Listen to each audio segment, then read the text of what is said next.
Hi, I'm Nicholeen Peck, and I teach parenting all over the world through the lens of the principle self-government. And in this video, we're talking about how to discipline your child for bad behavior.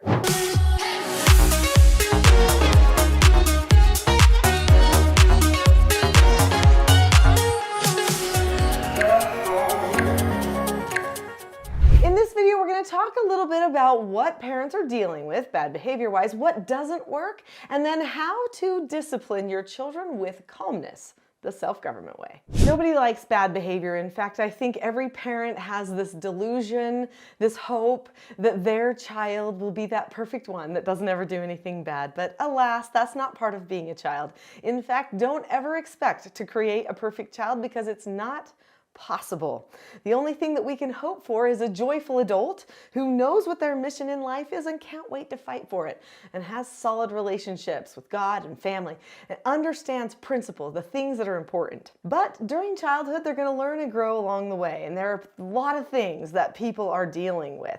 So what are some of these bad behaviors that we find ourselves trying to navigate through? Well, there's things like complaining, back-talking, being oppositional, crying, whining, or not talking to parents, or maybe being lazy, not doing what they're asked to do, being unkind to siblings or friends, sometimes even getting violent. These are all the types of things that parents are trying to work through on a daily basis. And while people say there's no exact Bible for parenting because all children are different, and that is true, there are some things that our society is missing. And that's because there are mixed messages about what makes good parenting out there. In fact, some people are afraid of the whole idea of disciplining their children. I don't love to think in terms of discipline. I love to think in terms of teaching. Every parent should recognize that their top role in the child's life is to be the child's teacher. Every parent is the primary teacher of their child, and so they need to make sure they're doing teaching. Well, when does teaching happen? It happens before a behavior is initiated, and it also happens afterward. After a behavior occurs, that's the feedback time. But the feedback time, when corrections happen or maybe praise happen, is also a teaching time. All corrections should really just be moments that we teach our children.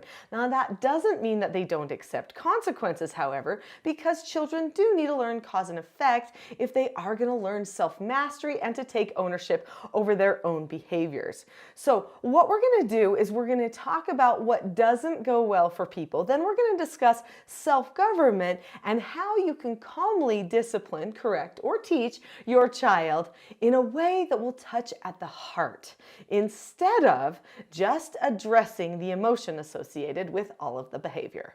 So what should we not do when it comes to disciplining? The number one don't do it is get emotional yourself. I know that that is probably the hardest thing to say to a parent who's frustrated with behavioral problems that their child might be having. You can't be emotional. You can't take it personal. Don't do it. So what oftentimes happens is parents will go, ugh, not again. And they get a feeling of frustration, and then they start thinking, I have to stop this, I have to stop this. And as soon as you go into that mode, you are in a controlling mode, and you will start initiating a power struggle with your children. So we don't want to power struggle with the children. This happens a lot. Sometimes parents who are even trying to negotiate with their children are power struggling. So let's not negotiate, because that's a power struggle. Let's not get angry or frustrated, because that will lead to a power struggle. Let's not feel like the passive victim and just retreat and not handle it, because that's another type of a power struggle.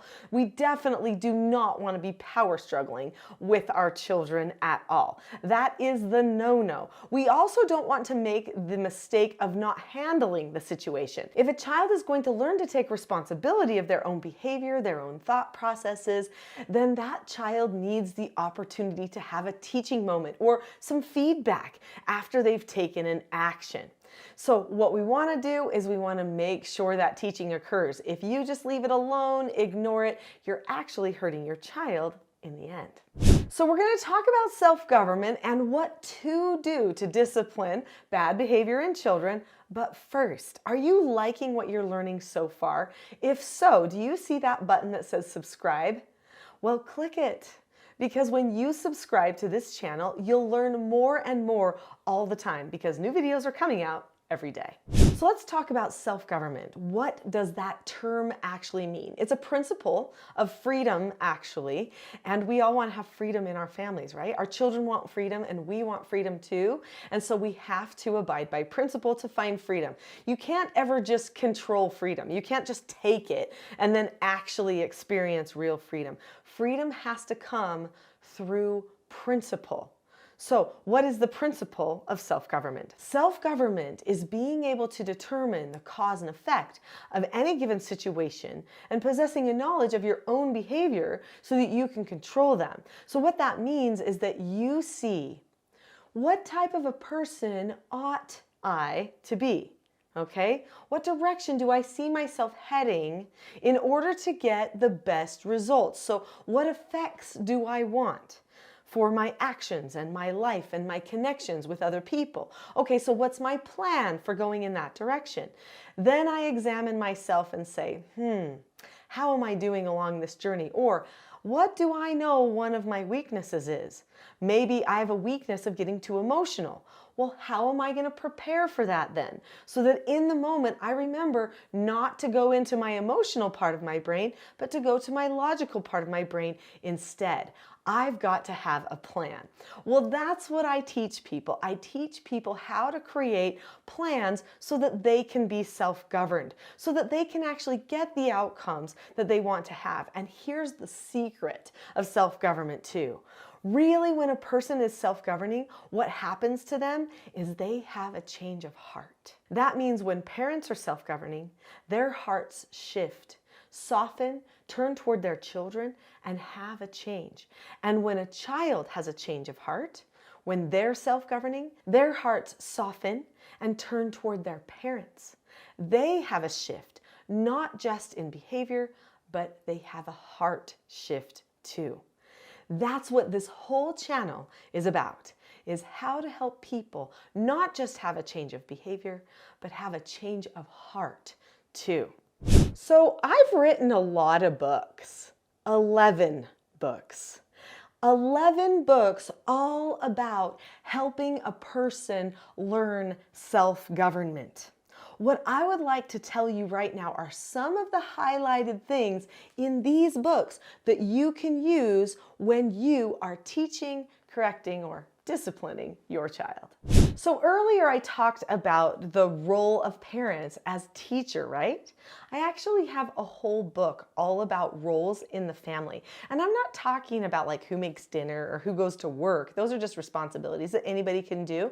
I'm talking about who you really are to each other in your hearts. This is a great story to read together with your family. So you might want to look up Roles, The Secret to Family, Business, and Social Success by Nicholeen Peck. So if you understand your role as teacher, then we can start talking about what needs to be taught to the children. So one thing I did as a treatment foster parent that got the attention of the world is I started teaching my foster children and my children 4 basic skills for success. And people were like, whoa, that's so simple. It's actually so common sense. How come people don't know this? And they learned this when the BBC made a documentary of our family back in 2009 called, here's a scary title for you, The World's Strictest Parents. What they saw was these children get upset, angry, need lots of disciplining, but it was all done with calmness.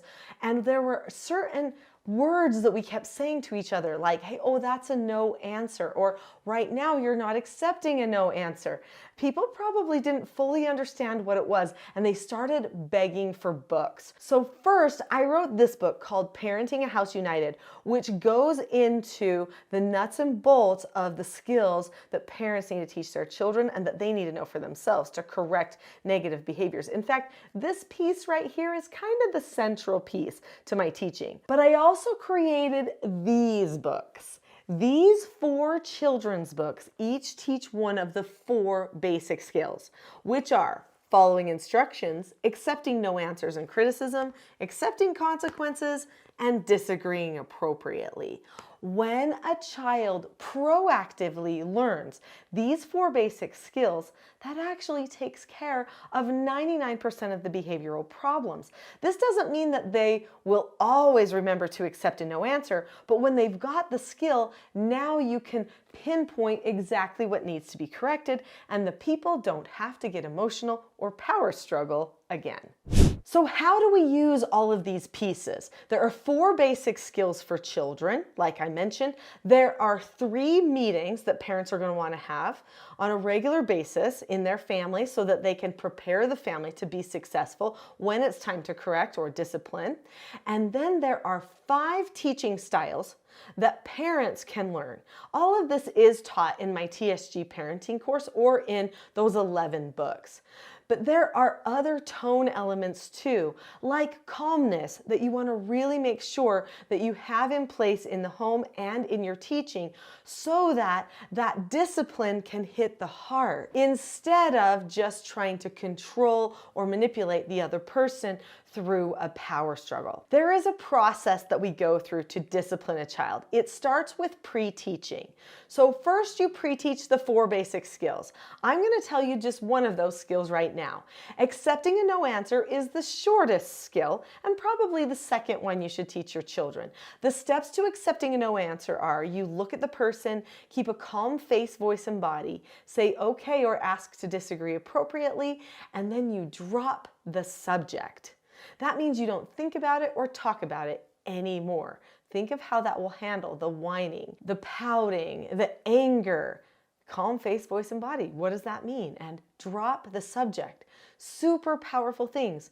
The children learn they can accept no answers. They learn those boundary lines are no answers. They learn that they can accept disappointment because disappointments are no answers. They learn how to use this skill in so many different areas of their life as the parents continually do the pre-teaching and then go to the feedback step. So after a person is given a no answer and they don't accept the no answer, then the feedback step that a parent goes to is a correction. So there are 7 steps that I teach for how to do a proper correction. It starts with a description. When you describe what happened without using any emotional attachment to that description, then the person will start to engage the prefrontal cortex instead of the amygdala or middle emotional part of the brain. So what you want to do is you want to say, just now, I gave you a no answer and you didn't keep a calm face, voice, and body, which is one of the steps.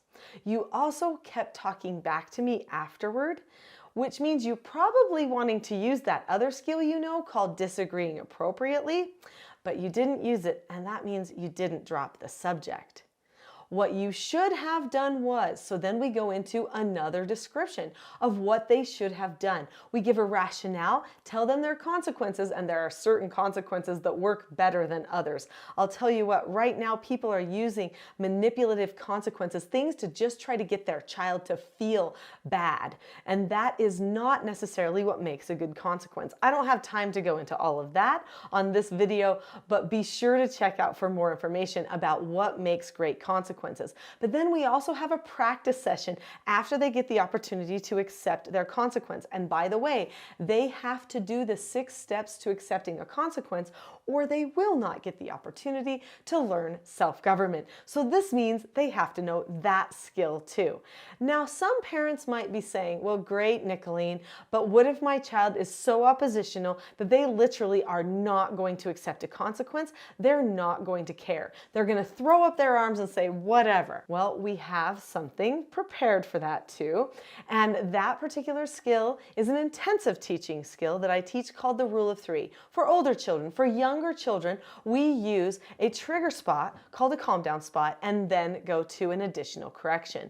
So there is a chart on my website, teachingselfgovernment.com, that actually shows you the process you go through for this type of correction and when you would need to go to that intensive teaching. However, you're probably not going to understand all the steps to those skills on the chart unless you do a little learning first. So I highly recommend going to my next video, which is the not so known secret for parenting success. That is going to help you learn more of the nuts and bolts that's in that book, Parenting a House United, and in my course. It won't teach you all of it, but it might help you get started, and then you can learn more from there. So go to the not so known secret for parenting success now. I'll see you there.